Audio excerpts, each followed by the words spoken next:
We were given so many prizes. We changed the desert into oasis. We built buildings of different lengths and sizes, and we felt so very satisfied. تعالى وبركاته. أعوذ بالله من الشيطان الرجيم. بسم الله الرحمن الرحيم. الحمد لله رب العالمين.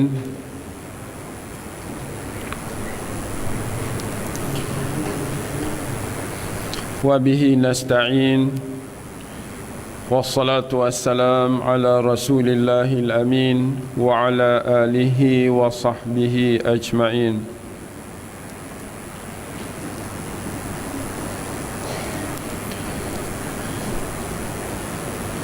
Allahumma rabbana syrah lana sudurana. Ya Allah, ya Tuhan kami, lapangkanlah dada kami sekalian. Wa yassir lana umurana. Ya Allah, ya Tuhan kami, permudahkanlah segala urusan kami. Waj'alna minal ladzina yastami'una al-qawla fayattabi'una ahsanah.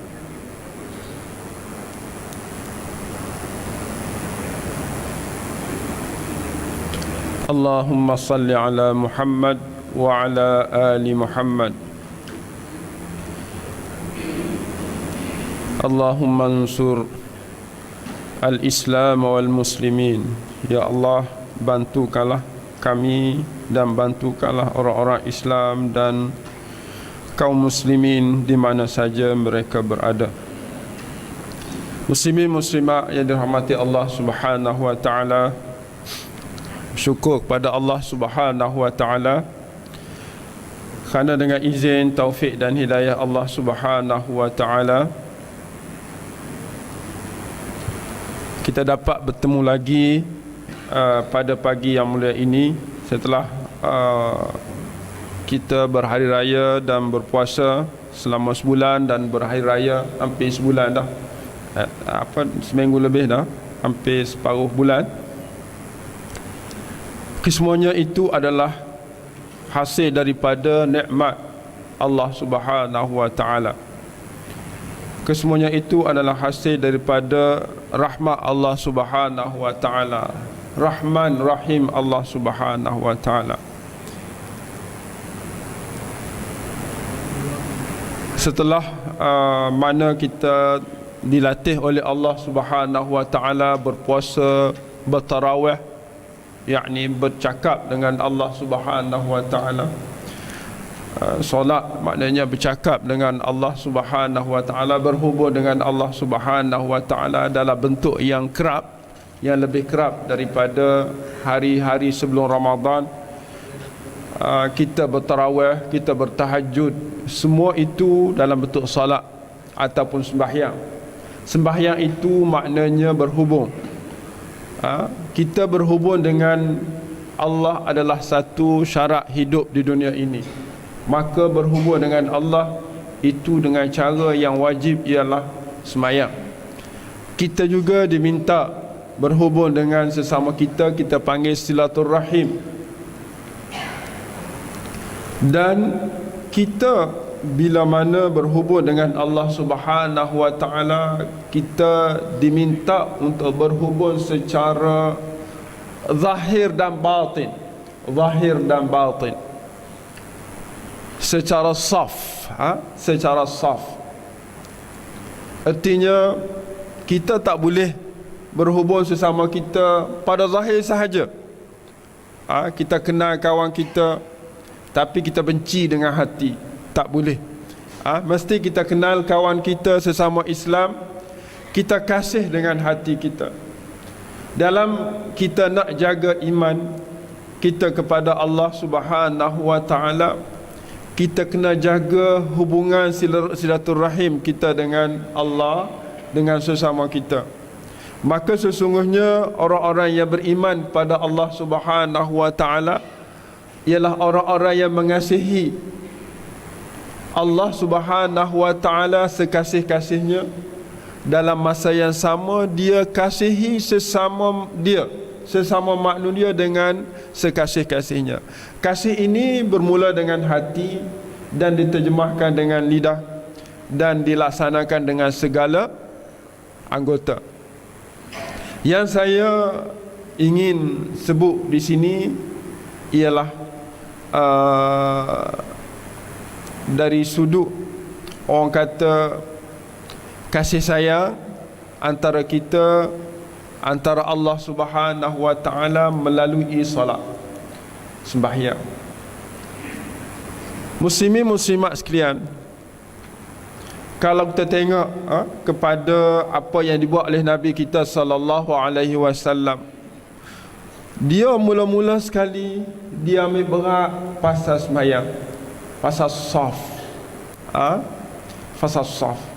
Dalam sembahyang kita digalakkan, bahkan seluruh hidup Nabi sallallahu alaihi wasallam bergerak dalam saf, dalam orang kata kebersamaan dalam melaksanakan perintah Allah Subhanahu wa taala bermula dengan saf. Oleh sebab itu muslimin muslimat sekalian, kita nak satukan hati-hati kita ini, kita mesti berada dalam saf. Dalam surah dalam Al-Quran ada satu surah nama dia surah Saf. Nama dia surah Saf. Imam kita baca tadi surah Saf. Surah Saf.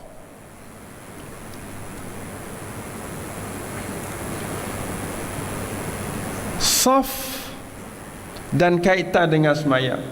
Nabi sallallahu alaihi wasallam sebut dalam satu hadis yang diriwayat oleh Muslim. Dia kata, ibadallah la tusawwunna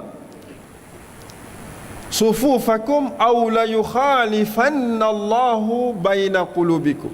Sampai kat situ. Wahai hamba-hamba Allah, apakah kamu benar-benar ingin membetulkan saf-saf kamu, ataupun Allah akan pisah-pisahkan hati kamu? Cuba lihat dalam ibarat yang disampaikan oleh Nabi sallallahu alaihi wasallam. La tusawwunna, dia sumpah, dua sumpahan. Apakah kamu semua ingin membetulkan saf-saf kamu, ataupun pilihan kedua, Allah akan pisah-pisahkan hati-hati kamu. Dalam arti kata yang lain, mahabbah, kasih sayang antara kita dengan Allah, antara sesama kita, nombor satu melalui solat berjamaah. Mengikut satu buku yang dikarang oleh ulama, dia kata isu yang paling besar yang dihadapi oleh masyarakat hari ini ialah isu tak dengar imam. Tak dengar imam. Dalam semayam, imam kata betulkan saf, relax je dia, tak betul pun sah. Kan? Sedangkan Nabi sallallahu alaihi wasallam bersumpah dengan kerasnya, la tusawwunna baina sufufikum. Apakah kamu benar-benar tidak ingin membetulkan saf kamu? Ataupun kita terjemah ni, apakah kamu nak betul sah kamu? Benar-benar nak betul sah kamu? Dia ada dua sumpah, la taukid, nun taukid. Bila dua ni tak boleh ingkar, dia panggil jumlah ingkari.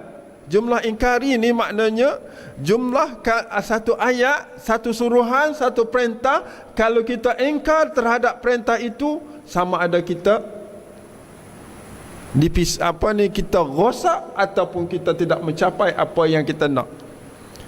Jadi dua perkara, betulkan sah dengan benar-benar, ataupun Allah pisahkan hati-hati jadi hati-hati masing-masing.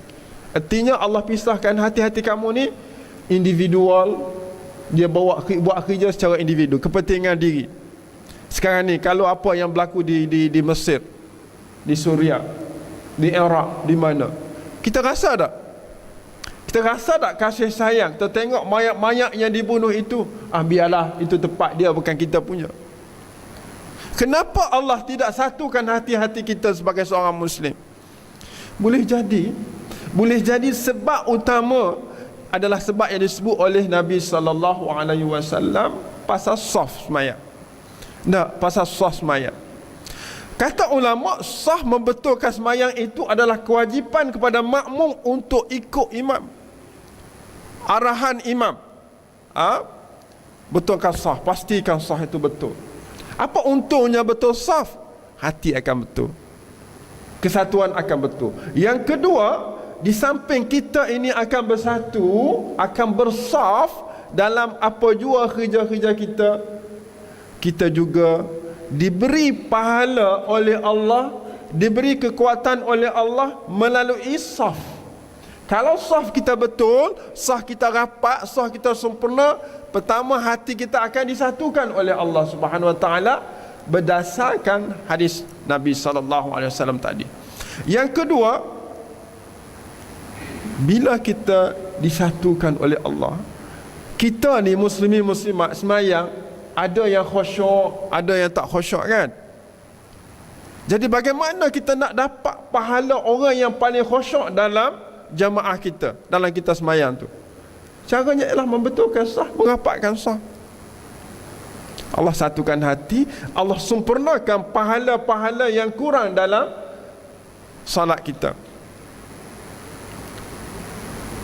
Sebab kalau kita tak ada pahala dalam semayang, kalau kita tak ada pahala dalam semayang, nak cari pahala lain tak sempurna tuan-tuan. Nabi SAW dalam satu hadis yang selalu dibaca, as-salatu imaduddin, semayang tu tiang agama. Faman aqamaha, barang siapa yang mendirikan, ini satu benda lagi, aqamaha. Macam semayang ni benda mati ataupun benda yang hidup tapi tidak, orang kata tak bangun. Maka setiap manusia yang beriman kepada Allah mesti dia bangunkan salat. Apa makna aqamaha, mendirikan? Dia tak kata qama, telah mendiri. Qamat ini ialah pada qamat sahaja digunakan, qad qamatis salat, sembahyang telah berdiri. Dalam konteks ini kita tengok, dalam konteks qamat ni, suasana qamat ni, sepatutnya ni nak cerita kan, mungkin kita dah dicerita, diberitahu, tapi kita tak ingat, kita tak ambil berat sangat. Imam kata, makmum kata apa ni, bila kata qad qamatis salah, kan, qad qamatis salah, wahai sekalian makmum, qad qamat, telah mendirilah sembahyang. Sembahyang telah maknanya masa tu kita kena berada dalam saf dah. Dan kita rapat. Saf kita mesti rapat, bersentuh antara satu sama lain. Sebab tu kalau ada di antara kita yang uzur, yang sakit, kalau boleh, bukan kita kata nak hina dia, dia kena cari tempat-tempat yang tidak putus sah. Macam tu Haji duduk ujung gitu, itu sesuai lah. Bukan makna kita nak membelakangi dia, tapi kita sayang pada sahabat-sahabat kita yang lain. Kalau disebabkan kita sah putus, jadi orang yang lain tak dapat kebaikan yang disebut oleh Nabi sallallahu alaihi wasallam. Makna yang pakai kursi, yang uzur, dia kena mari juga selagi mana dia boleh datang. Tapi kat mana, duduk tengah ke, kat tepi ke? Jadi yang paling baik dia ambil saf yang terakhir, supaya lepas pada dia tak ada lagi saf. Makna dia dapat pahala yang sama. Kalau dia nak dapat saf yang pertama, dia mari duduk awal. Macam dia 2-3 orang, contoh macam di sini dah, dia ambil saf yang terakhir, orang-orang yang uzur. Dia nak rapat tak boleh, sebab dia tak boleh buat seperti mana orang-orang yang sihat. Jadi orang yang sihat kena mengambil saf-saf yang sempurna. Dalam peperangan begitu juga kan. Dalam peperangan orang yang kuat kena duduk depan dan seumpamanya. Baik, muslimin muslimat, dalam saf semayang ni, yang saya duk tengok lah di mana-mana masjid pun, imam duk sebut betulkan saf. Jarang saya dengar saya perhatikan imam tak sebut betulkan saf. Majoriti imam sebut betulkan saf, ingatkan kita. Tapi makmun, ada yang betul saf, ada yang tidak betul saf. Sedangkan saf ini, matlamat dia ialah untuk satukan kita. Sedangkan saf ini matlamat dia ialah untuk membetulkan hati kita. Au la yukhalifanna Allah, au la yukha, au ni atau dua pilihan. La yukhalifanna Allahu, Allah akan pisahkan baina qulubikum, di antara hati-hati kamu. Maknanya dengan sebab tidak betul saf, hati kita tak bersatu. Hati kita tidak bersatu. Bila hati tak bersatu, muslimin muslimat sekalian, tak akan dapat. Kata ulama salaf,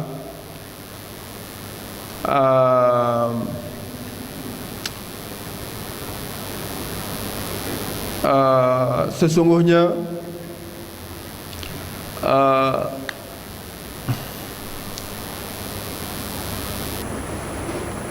orang-orang yang rugi, orang-orang yang rugi di kalangan ahli dunia ialah orang-orang yang apabila dia mati,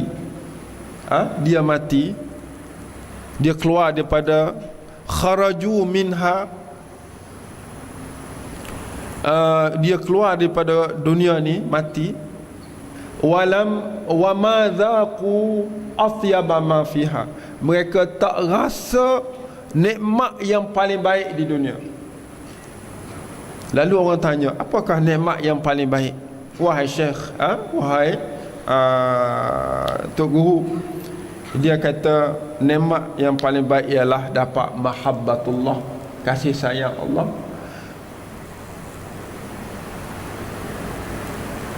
Wa ma'rifatuhu, kenal Allah. Wa zikruhu, boleh zikir pada Allah SWT, sebut Allah SWT, ingat pada Allah SWT. Nak dapat mahabbatullah subhanahu wa ta'ala ni bukan senang. Jadi salah satu tuan-tuan muslimin ialah kita kena betulkan saf. Maknanya saf ini pada saya boleh dua cara. Pertama, imam menyebut, imam pasti sah yang pertama. Saf yang kedua, orang berikutnya kena pasti. Dalam saf ni, kalau boleh kita mari lewat sikit ni, kita tengok kawan-kawan kita yang tidak betul sah, kita mintakan dia betul. Nak harap ke imam saja, imam hanya nampak kat luar aja, kat depan dia aja. Yang sah kedua, sah ketiga ni orang lain membantu. Kalau kita merasakan bahawa kita ini bersaudara, innamal mu'minuna ikhwah fa aslihu baina akhawaikum, sesungguhnya orang mukmin ini bersaudara, maka hendaklah kamu memperbaiki di antara saudara-saudara kamu. Maka antara cara muslimin, kalau Nabi kata nak bersatu mesti kena betul saf, nombor satu ialah kita betulkan saf-saf kita, tolong menolong dalam membetulkan saf kita. Maknanya ulama mengatakan bahawa kalau solat itu adalah solat yang wajib, kalau solat berjamaah itu mazhab lain kata ada satu kefarduan bagi orang-orang yang mampu, maka saf itu sebahagian daripada syarat untuk sempurnakan solat kita. Saf itu sebahagian daripada syarat untuk sempurnakan saf kita. Kita rapat, tuan-tuan, rapat ni kadang-kadang orang tak faham macam mana rapat. Dia kata betul saf, dia betul gini kan tak? Saya ingatkan lagi lah pada diri saya dan tuan-tuan, maknanya saf ini cara nak betul dia, tumit kita kena sama, bukan depan sama. Tumit kena sama, ikut. Kalau senangnya lain yang ada ni kena ikut betul-betul. Kalau sahabat kita tak betul, kita tarik sikit, tolong dia, tarik kat dia.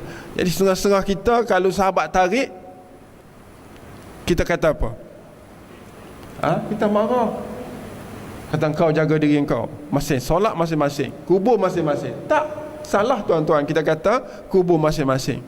Sebab besok kita akan berjumpa, walaupun kubur masing-masing, kita akan berjumpa di depan Allah Subhanahu wa taala dalam saf yang satu, tuan-tuan, dalam saf yang satu. Kan? Dalam sah yang satu. Allah sebelum Allah menyatakan orang ni jahat, orang tak jahat, dia bentang di depan dia satu saf yang besar. Jadi sebab itu muslimin muslimat sekalian, nombor satu sekali kita terima kasih kepada sahabat kita yang minta kita betulkan saf.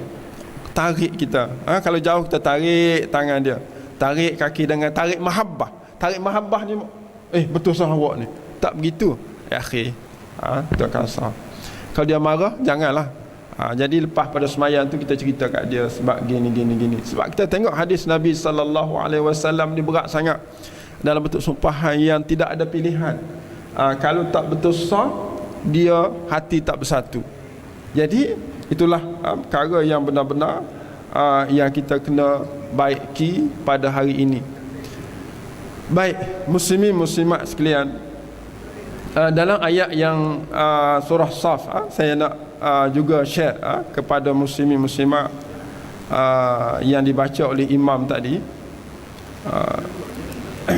Sebab kita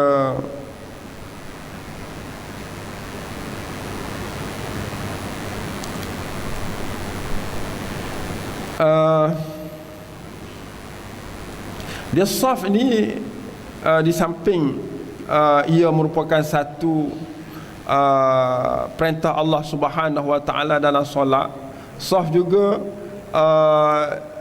diminta dalam kita nak menggerakkan agama Allah, dalam memperjuangkan agama Allah Subhanahu wa taala. Dan dia ada kaitan dengan Saf ini dengan apa yang kita cakap dan apa yang kita buat. Contohnya, kita ni orang yang hadir pada hari ini, kita tahu dah bahawasanya Saf itu membentuk jati diri, Saf itu menyatukan umat, Saf itu memberi kekuatan kepada sekalian umat Islam dalam semua perkara. Maka kita kena laksanakan. Antara ayat Allah Subhanahu wa taala dalam surah Saf ialah Allah memanggil kita dalam bab ini, ya ayyuhalladzina amanu lima taquluna ma la taf'alun. Wahai orang-orang yang telah beriman. Kita alhamdulillah, tanda kita beriman, kita mari rumah Allah di waktu-waktu pagi gini. Nah, lima taquluna ma la taf'alun. Kenapa kamu duk cakap benda-benda yang kamu tak buat? Kabura maqtan indallah an taqulu ma la taf'alun. Kabura, besar sangat, maqtan, dosa, zamban, besarnya dosa, indallah, di sisi Allah, an taqulu, bahawa kamu semua duk bercakap, duk berkata, ma la taf'alun, apa yang kamu tak buat. Kemudian ini general. Kalau kita tengok dari umumnya, Allah Subhanahu wa taala nak kita menyatakan sesuatu dan kita kena buat, ataupun kita nak suruh orang, kita kena buat dulu. Saf, kan? Saf contohnya kita ambil dalam bab saf semayang.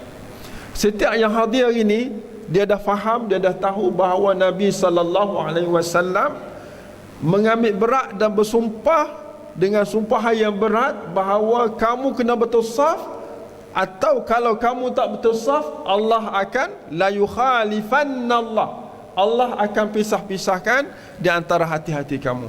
Maka kita berusahalah mulai hari ini bagaimana nak nasihatkan sahabat-sahabat kita supaya masuk sah dengan betul, kerana dengan demikian ia adalah satu perintah Nabi sallallahu alaihi wasallam. Dalam satu cerita Nabi sallallahu alaihi wasallam dengan sahabat-sahabat dia, satu ketika ni dia kaitan dengan hadis inilah. Nabi nak sembahyang dah, nak takbir dah, tiba-tiba datang wahyu daripada Allah Subhanahu wa taala supaya tengok semula kepada sahabat-sahabat. Nabi tanpa dia melihat ke belakang, dia diberitahu oleh Allah Subhanahu wa taala, dia sebut begini. Adalah hadis lain dia kata, wahai sahabat-sahabatku, dia kata, aku melihat sah-sah kamu tidak betul. Sedangkan Nabi duduk tengok ke depan, dia tak tengok ke belakang. Diberitahu oleh Allah Subhanahu wa taala supaya betulkan.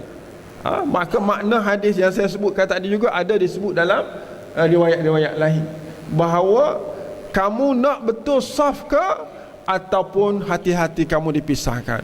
Maka sahabat bergegaslah membetulkan saf mereka dan menyamakan saf-saf mereka rapat, ka'annahum bunyanun marsus. Di sini disebut bentuk saf yang perlu kena ada macam bunyan marsus. Bunyan marsus ni macam batu-batu dinding, batu-batu jokong yang kita buat rumah tu. Bunyan ni binaan yang rapat. Nah, jadi kita kalau kita nak buat sah kita rapat sangat-sangat, rasa payah nak berjaya dah. Payah sangat saya tengok.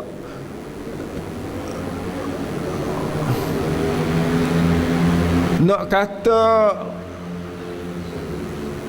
ketenangan bila saya melihat dengan apa yang disebut oleh Nabi, yang dibuat oleh Nabi, dan kita tengok setengah masjid dia letak kat sini, tak ada kan, setengah masjid Amaniyah tu ada dia letak saf. Ya Allah, tak mampu. Tidak ada orang kita yang mampu buat gitu. Ikut saf mana rapat, dengan kakinya rapat, bahunya rapat. Macam kita nak buat masjid, nak buat apa kan, kita bubuk jokong-jokong tu, batu-batu tu rapat. Tak ada yang berlubang-berlubang. Kalau berlubang-berlubang, orang kata buat rumah tak pandai, ataupun ikat jokong tak betul. Jadi simen tak cukup dan seumpamanya. Kita nampak ka'annahum bunyanun marsus, seolah mereka itu satu binaan. Dalam peperangan kat Mesir diceritakan bahawa sahabat-sahabat yang berperang, yang bukan perang, yang mempertahankan sahabat dia di medan-medan dan di jalan-jalan, seorang mati kena tembak, orang lain pula pergi tolong, lepas tu kena tembak pula, seorang lagi pergi tolong, kena tembak pula. Suasana di Mesir cukup berat sekarang ni. Tapi mereka dalam saf yang insya-Allah Allah Subhanahu Wa Taala akan bantu orang-orang yang benar-benar ingin menegakkan agama Allah Subhanahu Wa Taala. Muslimin muslimat sekalian, maknanya nombor satu yang kita kena baiki dalam masyarakat kita hari ini ialah saf. Saf yang sempurna dalam sembahyang. Ada orang kata macam mana dia kata, kalau sembahyang itu wajib dan sembahyang jemaah itu tak wajib, dia panggil sembahyang jemaah sunat muakkad. Saya memang setuju sangatlah bahawa, dan kita katakan bahawa sembahyang bila mana orang lain dah buat, kita lepas, walaupun kita duduk sebelah masjid, kita tak payah datang. Tapi saya duduk tengok banyak-banyak ayat Allah, banyak-banyak hadis Nabi sallallahu alaihi wasallam, kita baca sejarah Nabi sallallahu alaihi wasallam, tak jumpa Nabi sembahyang seorang. Tak jumpa Nabi sembahyang seorang. Kebanyakan waktu Nabi sembahyang berjemaah. Dan dalam Quran pula disebut banyak ayat-ayat. Dan dalam salat kita pun terbukti kita ini diminta untuk salat secara berjamaah.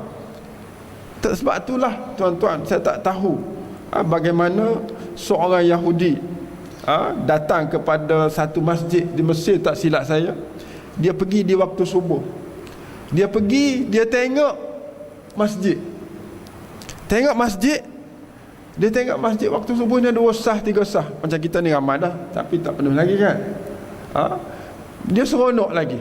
Dia kata alhamdulillah, orang Islam tak boleh lagi menguasai orang-orang kafir, orang-orang Yahudi. Sebab apa? Sebab dia tidak bersatu. Dia tidak duduk dalam saf. Contoh, dia duduk dalam saf waktu subuh tak ramai, sedangkan penduduk ramai, tak boleh mari. Maknanya umat ini akan kuat bila mana mereka mampu melakukan solat secara berjamaah. Satu. Yang kedua, bila mana mereka mampu solat berjamaah dalam saf-saf yang rapat. Sekarang ini tak rapat tuan-tuan. Tak rapat, saya perhatilah. Yang apa yang disebutkan saf yang rapat tu tidak sempurna lagi. Macam mana pendekatan yang harus kita buat, saya pun duk fikir-fikir sekarang ni. Tuan-tuan bolehlah fikir sama-sama nak rapatkan saf-saf sahabat-sahabat kita ini.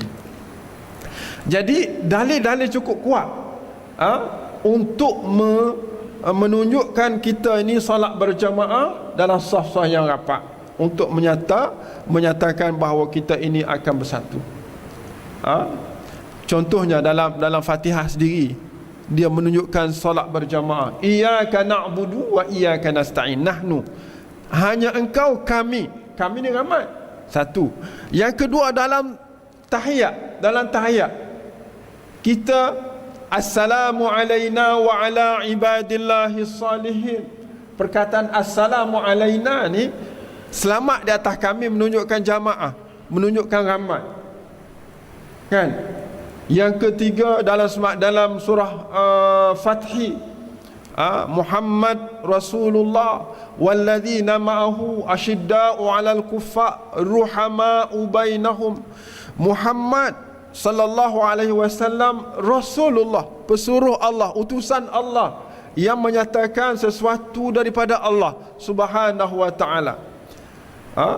Walladzina ma'ahu, orang-orang yang ikut Nabi sallallahu alaihi wasallam, asyidda'u 'alal kuffar, dia nampak hebat bila berdepan dengan orang kafir. Ruhama'u bainahum, mereka berkasih sayang sesama mereka. Apa puncanya? Puncanya sembahyang. Tarahum ruk'an sujada, kamu lihat mereka rakaat dan sujud bersama-sama. Sembahyang, rakaat dan sujud bersama-sama. Ini salah satu makna, mungkin di sana ada makna-makna lain. Ruk'an, yakni raqi'in sajidin, sama-sama raka', sama-sama dalam sujud sama-sama. Makna ni dalil sembahyang berjamaah.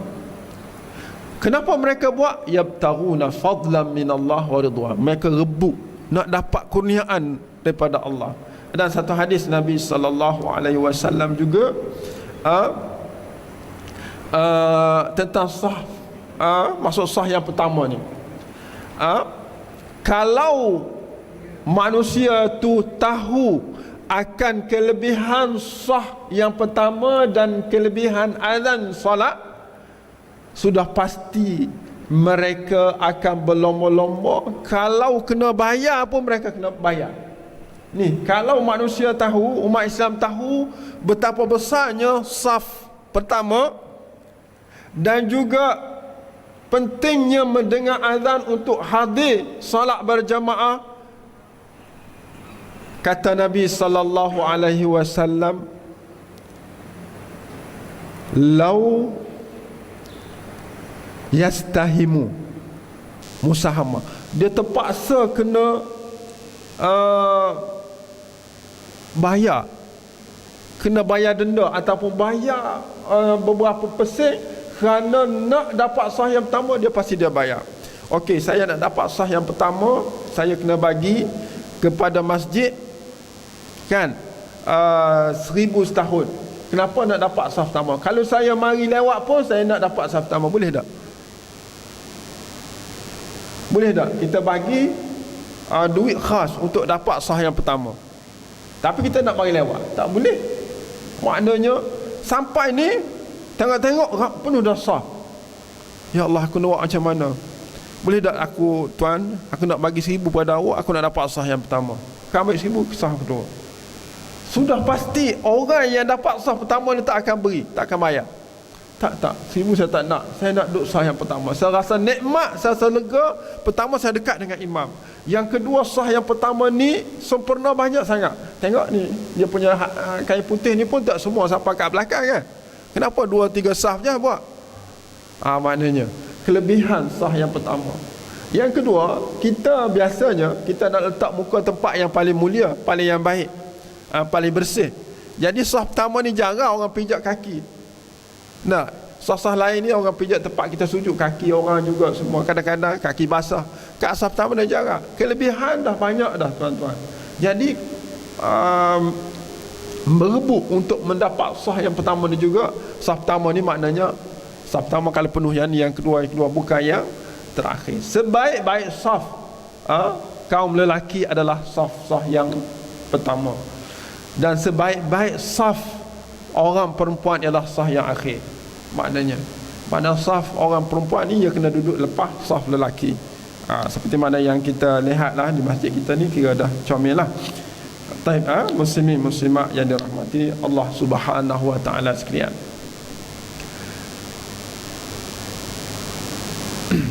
Itu antara perkara-perkara yang melibatkan saf yang perlu kita sama-sama tangani dengan sempurna demi menyatukan hati-hati kita. Yang kedua saya sebut tadi pasal solat berjamaah dan dalil-dalil sebab-sebab kenapa kita kena lakukan solat berjamaah. Yang ketiga saya baca ayat tadi pasal bila kita tahu ilmu kita kena buat. Bila kena tahu ilmu kita kena buat. Tak boleh ilmu ni dia bukan sekadar tahu simpan, tak. Kena buat. Sebab itulah kata Allah Subhanahu wa taala, ya ayyuhalladzina amanu lima taquluna ma la taf'alun. Wahai orang-orang yang telah beriman, kenapa kamu berkata sesuatu yang kamu tak buat? Dan besar sangat dosa di sisi Allah kamu berkata sesuatu yang kamu tidak buat. Habis. Okey. Yang keempat ialah pasal saf ni juga ada kaitan dengan bentuk. Innallaha yuhibbul ladzina yuqatiluna fi sabilihi saffan ka'annahum bunyanun marsus. Sesungguhnya Allah Subhanahu wa taala suka sangat orang-orang yang yuqatiluna fi sabilillah, yuqatiluna fi sabilihi saffan. Mereka berjuang di jalan Allah saffan, dalam bentuk satu saf. Ka'annahum bunyanun marsus, seolah-olah mereka satu binaan yang cukup padat, yang cukup sempurna. Dalam ayat ni kalau kita lihat secara zahirnya dia berkaitan dengan peperangan. Yuqatilu, qatala yuqatilu ni berjuang, berperang dalam bentuk saf. Zaman Nabi SAW, perang apa? Perang Badar. Perang Badar adalah satu peperangan yang cukup termasyhur dan terkenal dengan bilangan orang Islam yang kecil. Tetapi kenapa mereka ini berjaya? Kenapa dalam perang Badar 300 dengan 1000, yang 300 menang, yang 1000 kalah? Disebut dalam Quran para malaikat bantu, dan Allah Subhanahu wa taala terima perjuangan Nabi sallallahu alaihi wasallam, dan Nabi berjaya dengan sahabat sebab saf. Pertama, Nabi sallallahu alaihi wasallam semasa itu cukup bersatu dengan orang-orang yang beriman kepada Allah Subhanahu wa taala, bukan saja dalam peperangan, dalam sembahyang. Bahkan Nabi sallallahu alaihi wasallam dikhabarkan bahawa kalau orang tak mari semayang berjamaah, Nabi cari. Sekarang ni kalau kita nak cerita masa ni, tak tahulah, saya pun mungkin tidak terbuat setakat ni. AJK masjid cari, imam masjid cari makmum-makmum yang tak mari semayang. Kalau kita nak ikut Nabi SAW, kenapa di peringkat awal Nabi mencapai kemenangan dalam perang Badar, dalam peperangan-peperangan? Kerana dia jaga semayang. Jadi antara Nabi SAW buat ialah dia kena pasti ahli jemaah ni kenapa dia tak mari masjid. Dia tak mari masjid, dan dia cek. Sehingga ada berita yang menyatakan bahawa seorang buta pada Nabi seorang buta bertanya Nabi SAW, wahai Rasulullah, aku ni buta, aku kena mari sembahyang jemaah juga ke? Lalu Nabi SAW pada satu pada peringkat awal dia kata, tak payah marilah sebab mu buta. Lepas tu dia ubah balik pandangan dia. Dia kata, ada tak orang yang boleh bawa kamu ke masjid? Mu buta memanglah, ada tak orang boleh bimbing kamu ke masjid? Ada, kamu kena mari juga. Maknanya orang buta yang ada orang yang boleh bimbing kena mari masjid. Kita orang yang tak nak, yang sempurna ni, tambah-tambah lagi. Kaitan kemenangan Nabi SAW dalam peperangan dengan kaitan sembahyang besar artinya. Oleh sebab itu muslimat sebagai umat Islam yang kita sekarang menghadapi berbagai-bagai cubaan dan dugaan di dunia ni. Nah, kita tengok di Mesir sekarang ni hujan-hujan yang amat besar. Di Suria kita tengok mula-mula di mana? Di Iraq, kemudian mula-mula di Khartoum, Sudan, kemudian di Iraq, kemudian di Suria, hak lain-lain itu banyak lagi kan. sekarang di Mesir, nak habis dah negara Arab diuji oleh Allah dengan berbagai-bagai ujian. Ada 2-3 negara lagi hak belum sampai ujian Allah Subhanahu Wa Taala. Apa mesej ataupun benda yang kita kena belajar daripada benda ni, daripada peristiwa-peristiwa yang berlaku ni? Mesej yang pertama ialah umat Islam ini kena bersatu. Mesej yang kedua, kita di Malaysia ini tak rasa terhadap apa yang mereka rasa sekarang ni. Kita tengok umat Islam yang tubuhnya besar-besar dibunuh, dimati, tuan-tuan. Sedih sangat kita tengok. Tapi apa yang kita perlu buat sekarang, tuan-tuan? Kalau kita tengok kepada ayat ni, saf dalam peperangan, maknanya kita sekarang ni pertama sekali kita kena kembali kepada sunnah Nabi SAW. Sunnah yang paling mudah kita kembali di hari ini ialah kita kena solat berjamaah. Pastikan kita, anak kita, semua masyarakat kita datang untuk solat berjamaah.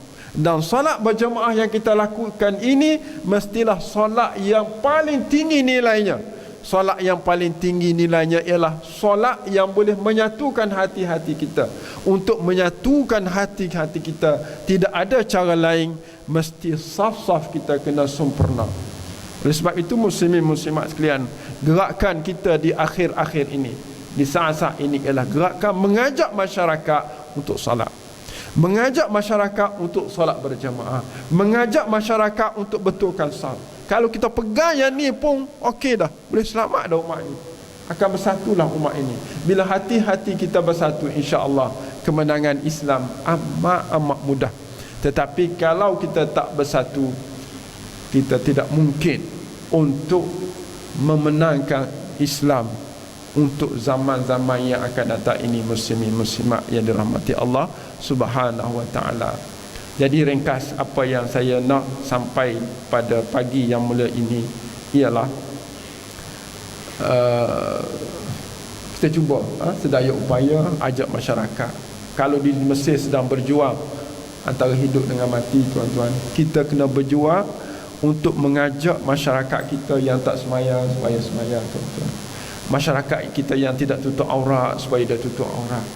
Setiap kita mesti bekerja.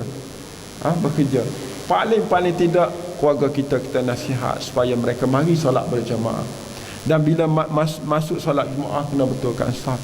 Kalau kita buat yang ni, insya-Allah selamat. Setiap kita yang ada hari ini dalam 100 orang, kita keluar, jumpa siapa saja tak tutup aurat, tegur dia. Jumpa saja siapa saja tak semayang, tak kira dia anak siapa, tegur dia, suruh semayang. Ajak dia ke masjid dalam bentuk yang mahabbah, kasih sayang. Kasih sayang yang Allah Subhanahu Wa Taala campak dalam diri kita ini ialah dengan kita sayang kepada sahabat-sahabat kita yang tak semayang. Sayang sahabat kita yang tidak semayang. Kalau setiap kita bergerak, jumpa anak-anak tak tutup aurat, dia tutup aurat, sebut je. Paling tidak, kenapa dia tak tutup aurat, dia senyum, tak apa. Tiap-tiap hari kita sebut macam tu, insya-Allah lama-lama dia akan terasa bimbingan kita. Orang tak semayang, sebut saja kenapa tak semayang. Orang tak mari masjid, kenapa kau tak pergi masjid. Orang tak betul saf, aku nampakmu ni jauh sangat dalam saf, tak betul saf, tak sempurna saf. Kenapa? Jadi kalau dia nak tak faham juga, jumpa Ustaz Syafiq, Imam Syafi'i, imam kita. Sebab dia selalu baca surah saf. Jadi dia kena tanya saf ni apa benda.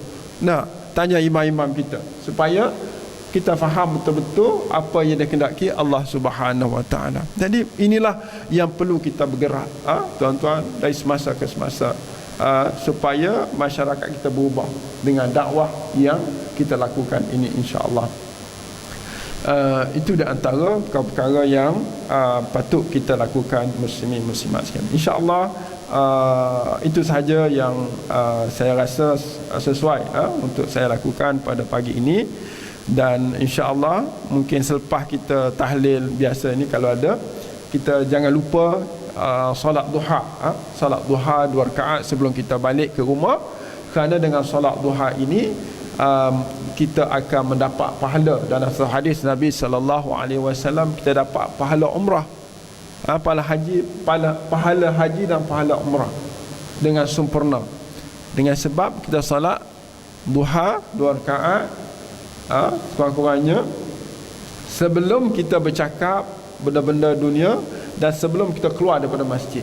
Jadi kita salat duha 2 rakaat, minta Allah Subhanahu Wa Taala murahkan rezeki kita, memberi kesenangan, dan jangan lupa kita doakan kepada sahabat-sahabat kita yang sedang berjuang di negara Mesir dan juga negara-negara yang dilanda peperangan di Suria, di Iraq, di Sudan, dan di Burma, dan di mana-mana sajalah di kalangan umat Islam. Dan di negara kita sendiri kita menghadapi dugaan-dugaan yang amat besar, muslimin muslimat yang dirahmati Allah Subhanahu Wa Taala sekalian. Jadi sekadar itu saja yang saya sampaikan pada pagi ini. Aqulu qawli hadza astaghfirullahal azim li wa lakum. Wassalamu alaikum warahmatullahi taala wabarakatuh.